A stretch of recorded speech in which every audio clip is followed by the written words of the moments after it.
How to log in into your Instagram account. Hello guys, this is Atticus and welcome back to another tutorial video. In today's video, I'll teach you guys how you can sign in to your Instagram account. So without any further ado, let's dive right into it. So the first step, this is optional, but which I recommend you guys to do is update your app to the latest version. For that, open up your app store and simply search for Instagram. So search for Insta, and after you find it, simply tap on the update button right here.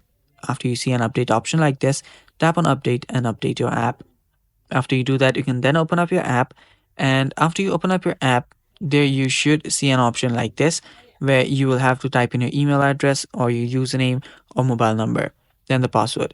Simply type in your username or your mobile number or your email address, and after you do that, you'll then have to tap on the password option to type in your password. After that, tap on the login button and you should get logged in into your account like this.